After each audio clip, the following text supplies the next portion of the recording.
Hey guys, it's Gina here again. I'm gonna go ahead and read God Will Make a Way, and it's gonna be chapter 2 today. Hopefully, you guys are doing good. And yeah, so let's get to it. I have several books. Hopefully, you guys already saw the other videos. Okay, so chapter 2 is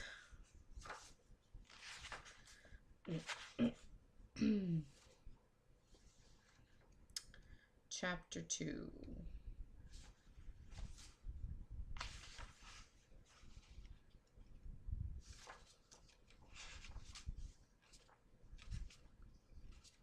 Okay. It says choose your traveling companions wisely. Okay, so let's start. Um, I, Henry, ran into my friend Joe, and man, was he angry. Someone had just given him a piece of advice that cut straight to his core, and he did not like it one bit. Joe was in the process of building a new business and he'd been working hard at putting all the pieces together. He wanted to be successful so badly he could taste it. Joe had always done well as an employee of a large sales organization, but definitely had the talents and abilities to go out on his own. So, as he was working on beginning that process, he decided to get some input from a very successful businessman who had started his own company many years ago. This was a person who delivered the advice Joe did not want to hear.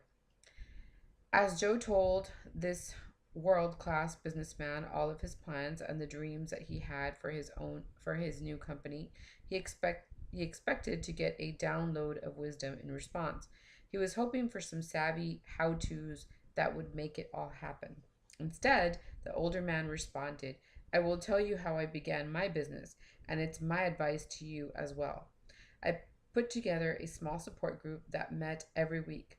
We prayed together, confessed our struggles and sins to each other, reviewed our plans, but most of all, just supported each other. That's how I built my company. Sure, Joe jumped in, but what about the initial funding? How did you approach the banks? He rattled off a few other questions. Those things are not the most important. Not at the beginning. Get your support team in place is important. Getting your support team in place is important. The successful business repeated. The successful businessman repeated.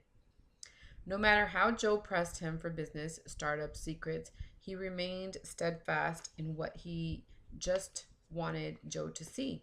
Over and over, the man repeated, surrounding yourself with spiritual tuned, well grounded people is the single most important first step. As I said, though, Joe was hopping mad when he told me how this guy had wasted his time offering such useless advice. Joe, Joe didn't want to get close to spiritually wise people. He wanted to be successful. He wanted to build something, make money, and accomplish his goals. What did surrounding yourself with spiritual people have to do with financing and sales? Within 2 years, Joe was broke. Not only that, he was also broken. He had decided that the man's advice would just take valuable time away from working his plan. He could not see that getting grounded with good people should have been the first and most important part of his strategy. Joe's story illustrates one of two big reasons that people do not find God's way for them. They believe that solving the problem they're facing is the most important priority, thinking that the task itself, such as getting a career going, overcoming an addiction or bad habit, or solving a difficult relationship, is the most important thing. But it's a proven fact that the work of solving a problem is secondary to getting your team together. People who try to do it on their own rarely make it, and when they do, they usually cannot sustain the effort. Like Joe, they succumb to their own limitations. Every day, a psychologist, every day, as psychologists, John and I see people who are trying to do a better job at life, but they're trying to do it without the kind of support they need from others. That's one of the biggest reasons people fail trying to go it. I guess I meant to put at it alone. There's also another reason that some do not find the way that God is making for them. It is not the absence of good people on their team, but the presence of not so good ones. Not only do they lack people who will get them closer to their goals, they have people who are getting them further away from their goals. These non helpful people are not necessarily bad people. In fact, they can be some of our best friends and buddies. Yes, we all need some fun loving, great crazies in our lives because life would be boring without those kind of people around. I love my nutty friends, even those who do not get me closer to finding my way. They're fun, but at the same time, I don't depend on them for help. The reality is that some friends and acquaintances are not able to do the things that our community is supposed to for us. They like to have fun all the time and avoid facing the growth issues in their own lives. If they avoid their deeper issues, they then you can bet they're unable to help you with yours. Sure, you can have fun with them, but they're not going to help you grow and find the way that God has for you. In fact, it can get worse than that. You might have people who do more just not help you to move forward.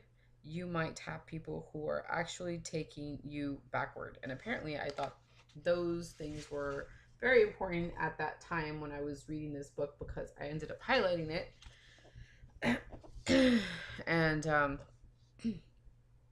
I needed to refresh in my memory because sometimes we allow people to get into our little into our what's the word I'm using? I'm looking for into our surrounding, and they end up pulling us backwards, or they end up having us feel like we can't accomplish things. I know I've heard from many of my family members and people that mostly family members. They tell me, why do I do YouTube videos? Why am I always posting things? Like, why am I not so because I like sharing things. I like being positive. I like sharing things that will help other people. And I don't think that there is anything wrong with that. So if I feel that I'm doing something that I like to do, then I should feel that I can and I shouldn't allow people to interfere with whatever makes me feel good. So yeah, or allow people to, not, um, to not allow people to make me feel that I can't do something, because if I know I can do it, I know I can. So yeah. If they avoid their okay, so I already read that. In fact, it can get. Well, I already read that. Susie was a woman who had recently been making progress in her life, finding the new way that God had for her. When she returned to counseling from the Christmas holiday break, she seemed different. She was a little negative about herself. I could feel that the energy of growth she'd had in the fall was gone, as if the light had been dimmed. She began by talking all around the important issues about some things that she wanted to accomplish, but I did not want to go there. I could not get away from the feel that Susie had around her. It was as if a cloud had followed her into the room. What was also very apparent was that she did not seem to notice the feeling surrounding her that I was noticing. She was just going about solving life as if nothing was different, but I could not ignore it. So I asked Susie about her holidays over Christmas. She spent a lot of time with her family, primarily her mother and sister. She'd also gone out a few times with an old boyfriend. Nothing horrible had happened with any of them, at least not on the surface, yet below the surface, a lot had happened. Susie's mother was a negative person, and so was her sister. Both of them were especially negative towards Susie. They were not overly abusive, but they tended to put her down in subtle ways. It had always seemed to Susie that she could not gain their approval, no matter what she did. She told them about her counseling, sharing some of the things that she was learning.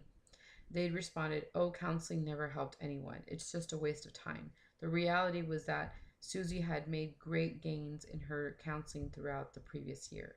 Slowly, they spread their negativity over every part of Susie's life when she told them about the classes she was taking and how she was looking at a career change. They gave a dozen reasons that she was going about it wrong. When she told them about her growth in the area of relationships, particularly how she was looking for men to date who shared her newfound faith, they had their own views about her choice of men and what she'd always done wrong in her dating life. They didn't see her spiritual life as something having value. The key point the key point, however, is that all of this happened very subtly. They were not loud or overly mean. Being with them was more like being in a room with a gas leak. After a while, you find sorry guys, find yourself. I guess they meant to put yourself getting a headache, but you didn't notice it coming on, and you don't know why you feel that way.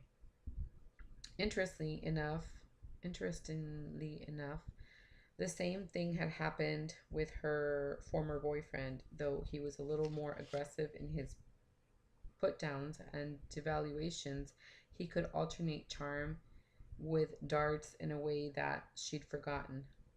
While I saw no reason for Susie to have seen her old boyfriend, I didn't think she should have avoided her family. However, I did tell her in no uncertain terms that while family is important, she needed to be careful about allowing them into her vulnerabilities. Her dreams, growth, and heart were to be shared with those who could be on the side of life and light and not darkness and destruction. I encouraged her to love them and see them, but to be wise about sharing with them the things that need protection and nurturing nurturance. She was not going to find it with them. In fact, what she would find would take her backward, not toward where she wanted to go. So there are two traveling companions: danger and absence of good supporters, and the presence of those who hurt our cause. What we need to know is how to pick the best people to be on our personal team. Here are some of the things to look for in the kinds of support you are going to need. Um, I keep getting interruptions. I totally agree with what this book is saying. I feel that for me, it's the same thing. I feel that I cannot reach out to some people. Like, I know I can go to my husband, and my husband, like, totally, fully supports me in whatever it is that I want to do. Like, if I want to do my beauty videos, he allows me to do that. If he knows I like, I don't know, like reading these spiritual books and self help books, he totally, he's totally for everything that I want to do. He never, ever, like, brings me down.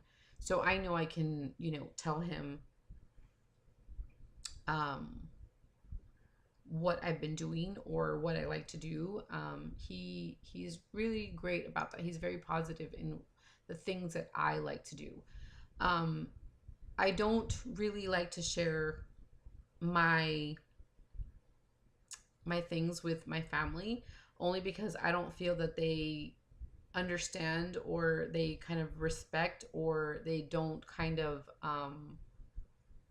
think that what I like to do is important. So I really don't share the things that I do, like on YouTube, or the things I like to post, like on my Facebook or stuff like that. I don't.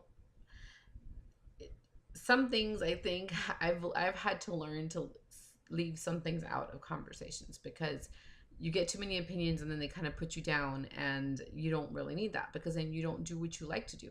So why do I have to go around making other people happy when I should be making myself happy? If this is what makes me happy, this is what I'm going to do. And that's something that I need to keep reminding myself. And that's something that my husband always reminds me when he hears me out and he hears me like venting to him how I feel or how I feel after, visiting somebody or being with somebody. Um, he tells me, you're never going to change those people. Okay. You never will. So just don't allow them or their opinions to affect you, So that's something that I constantly have to be reminding myself. And that's why I feel that this is important. And this is one of the books that I picked up a long time ago, which I don't know why I did highlight these things, but you tend to forget if you don't reread them. So I'm glad I'm able to share this with you guys. So hopefully, you guys learn from it. Okay. So the next part says choosing your team. I grew up playing competitive golf, and when I was a younger, Jack Nicklaus was king of the sport. The Golden Bear, as he is called, dominated the PGA Tour for a number of years from my vantage point. He was the greatest golfer who ever lived. Then one day, my view of Jack Nicklaus abruptly changed. I heard that he had periodically traveled home to Ohio to see his teacher, Jack Grout. Nicklaus needed some help with his swing. The announcer said. I was stunned. Jack Nicklaus, the reigning king of professional golf, still needs a teacher. I thought Jack is the best. I thought Jack is the best. Why does he need a teacher? Who could teach him any way since no one is better? In my kid sized view of life, I assumed that if you were very good at something, the last thing you needed was a teacher. Teachers were for people who didn't know what they were doing. I have learned a lot since then. People who rise to become the best they can be in their sports or their profession usually don't get to the top alone. They seek help from a teacher, counselor, or spiritual advisor. There are many people who want what God has for them, but unfortunately, just like a kid who thinks he doesn't need a teacher, they fail to take advantage of the gifted, loving, and wise people He puts in their path. Part of God's program to make a way for you is to put good people around you who are gifted to help you get where you need to go. Some of these people will just show up in your life sent by God at just the right time. Others you have to seek out on your own. Some will be professionals, others may be neighbors or friends at church.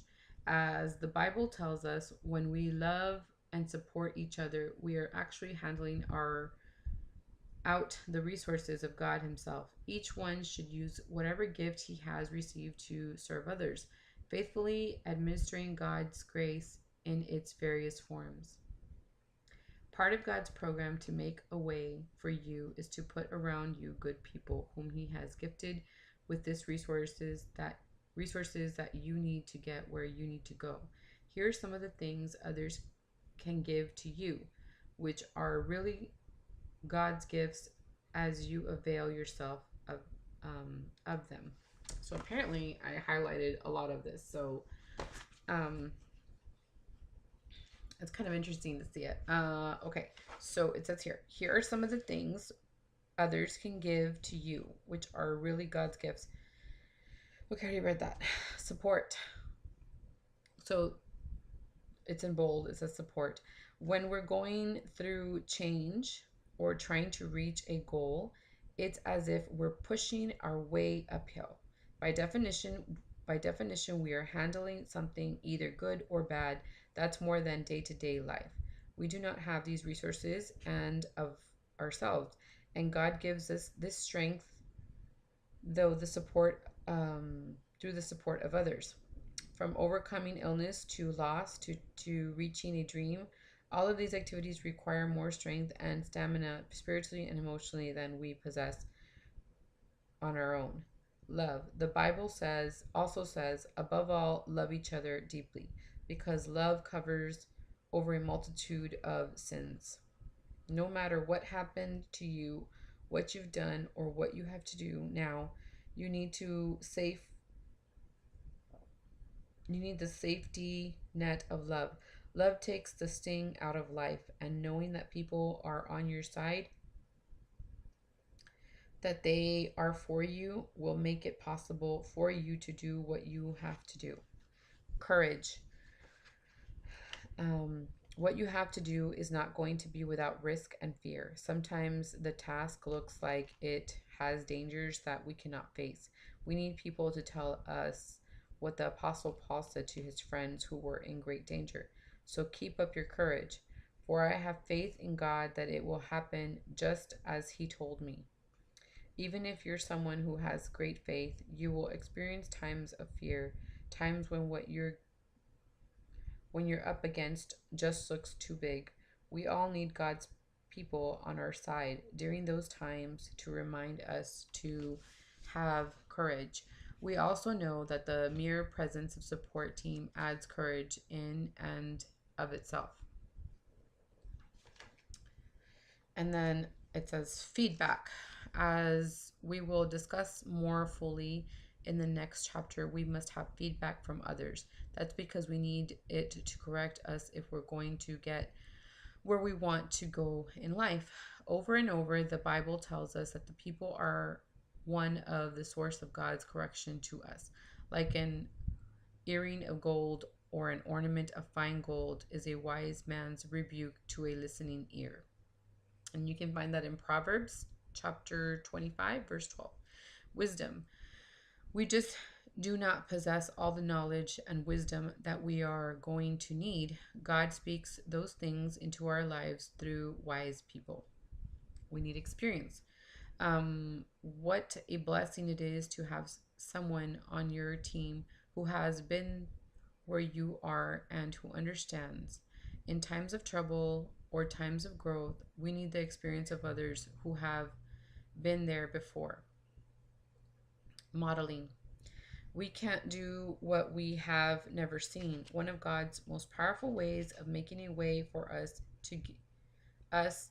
is to give us people who can be role models for us. The Bible says we do not want you to become lazy, but to imitate those who, through faith and patience, inherit what has been promised. In any area of life, whether marriage, work, or personal growth, we have to see others who are doing what we want to do. We learn best when we're able to watch and learn. In the same way that a child grows through imitating parents, we grow through watching others who serve as role models in various areas of life. Values. Your values are what guide you, but the thing is, values are not built in a vacuum. They develop in the context of community. We learn new values from others, and we're supported in keeping our values and refining them through the people we associate with. Accountability. The temperature gauge tells an engine if it is okay, as does the fuel gauge. A company gets an audit to let its directors know what needs to be corrected. In the same way, we need to be held accountable. We need to be audited by others to know how we are doing and what areas need more focus. Okay, guys, I'm going to give my eyes a little bit of a break. But yeah, I totally agree with this book. I totally agree that we do need people who are role models to us, people who are going to teach us values. Usually you can find, we get feedback all the time from our parents if we're doing right or wrong, or, friends and family, that's for sure.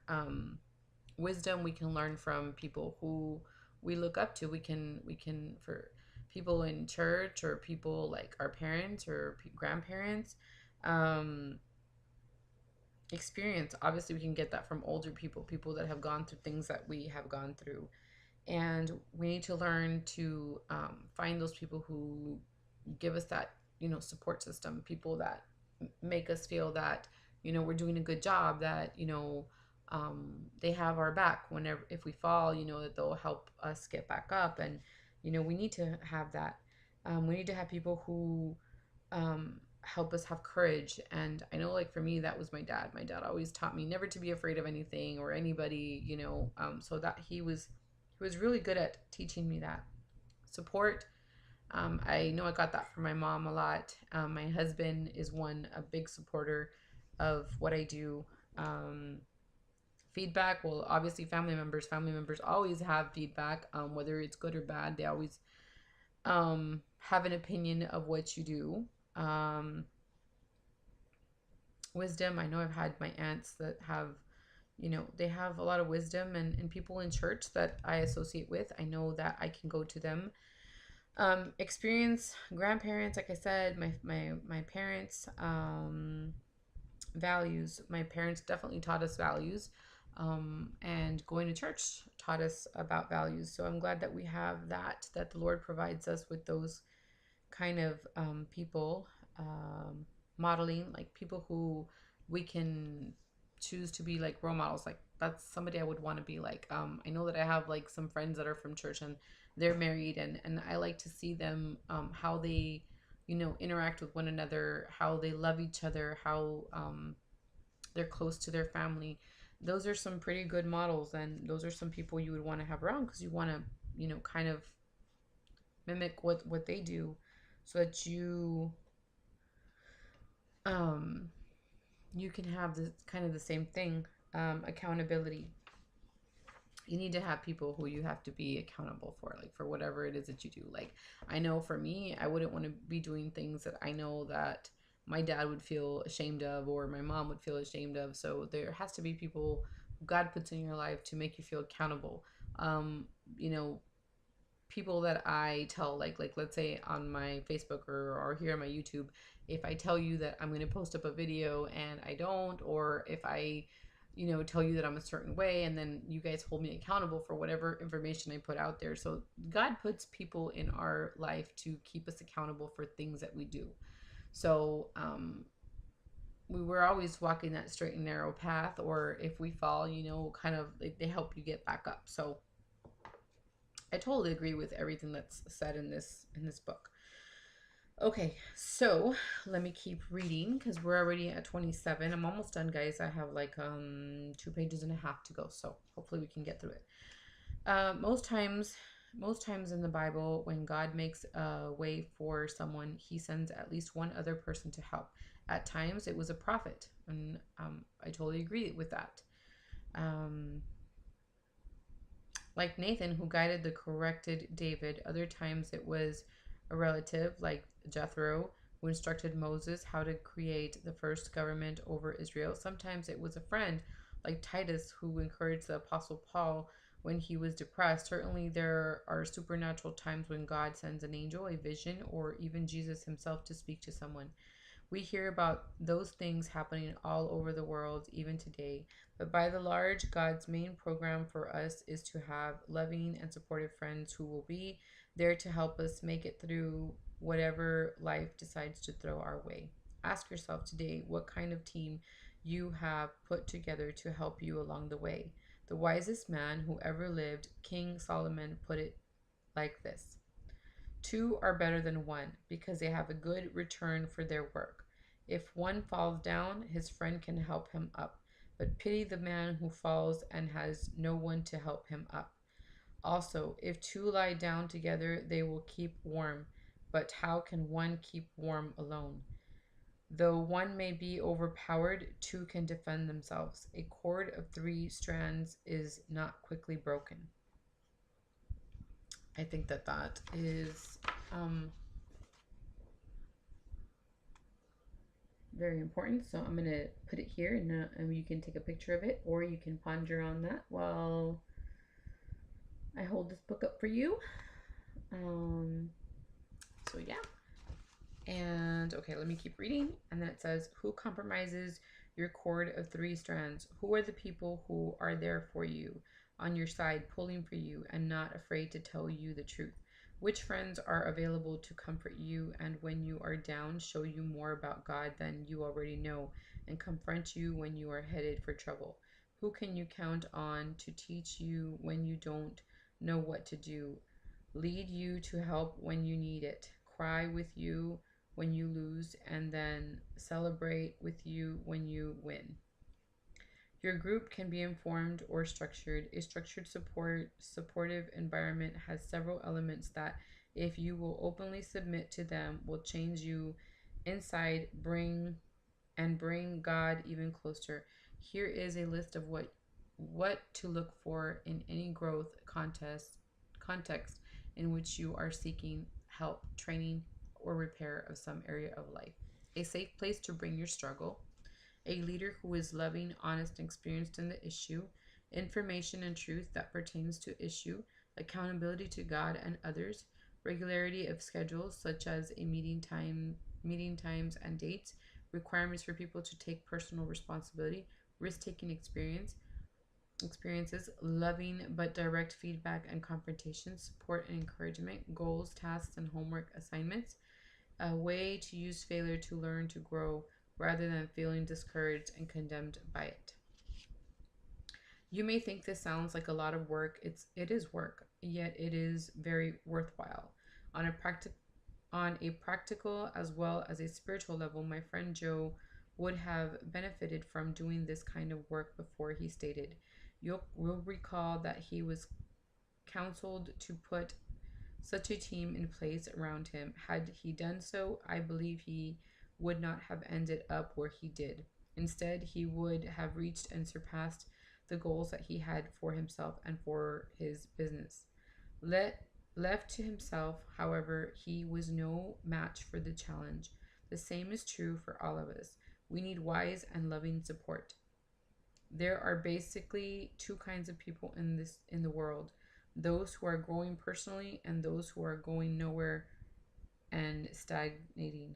Welcome as traveling companions, people who are pursuing God and His way for them because they are constantly growing. They will help you on the way that God has made for you. Do not entrust your heart to those who are stagnant or doing things that destroy love, life, and accomplishment. They can kill your dreams and turn you away from God's way. And apparently, I thought that was very important because I did highlight it. So, yeah. I'm glad I'm reading this with you guys because it's actually really, really helping me out a lot. And I'm hoping that it actually is helping you guys out a lot. So, be aware of the people that you bring into your, your area, the people that you associate with, because they do have a tendency of either bringing you up or bringing you down. And so that's something that I personally have been struggling with. I've had to learn to get away from those people who are just bringing me down. And I am trying to embrace more of the people who are more positive and people that, bring me up. And it's a battle every day. But sometimes it's really hard because sometimes it could be family and or people that you see and so or associate with, whether that be on social media or whether that be you know friends or whatever. I try to associate myself with a lot of people that I went to church with, like my friends from church and people who encourage me all the time. I know my little sister encourages me and she hears me out and stuff, so she's very dear to me. And my husband is one of my biggest support systems, and he listens to me and hears me, and you know it's very easy to talk to him and feel the support from him. So yeah. So yeah, let me just finish this really quickly and then we can just wrap it up. Some of the people you need may already be in your life. If they are, thank them for their ministry to you. Also tell them that you need them in order to make the next steps on your journey. Ask them if they will be available to you for accountability, feedback, or support. They will probably feel very valued and touched that you asked. If you find there are not enough of these good and supportive people in your life now, then get active and find them. You might need to join a structured support group to provide the team that you need. Either way, one thing has been proven: over and over again. The people with the best team win. Make sure you are one of those people. So I really liked reading this chapter. Hopefully, you guys learned something from this book. I really, really love this book a lot. I think it's a great book. I am totally discovering this book again. I know I read it several years ago, but I feel like I'm reading it for the first time. But it's also really cool to see all the things that I highlighted before. So I kind of had already read it, but I guess I kind of forgot it along the way. And so it's really cool to see, some of the highlight points that I had highlighted. And yeah, I hope that you guys learned something from it. Hopefully this helps you guys create a good support system if you don't have one already. If you do have one already, cherish those people, because those people, will help you, and help you rise.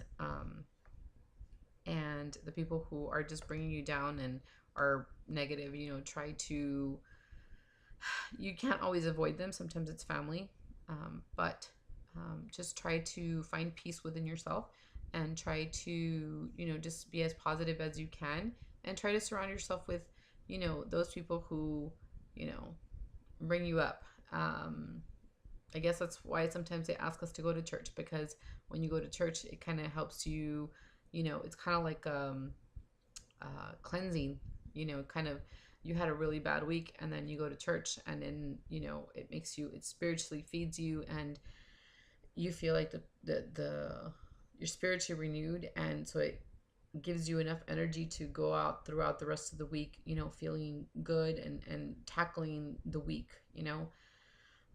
so yeah, find a good support system, find peace within yourself.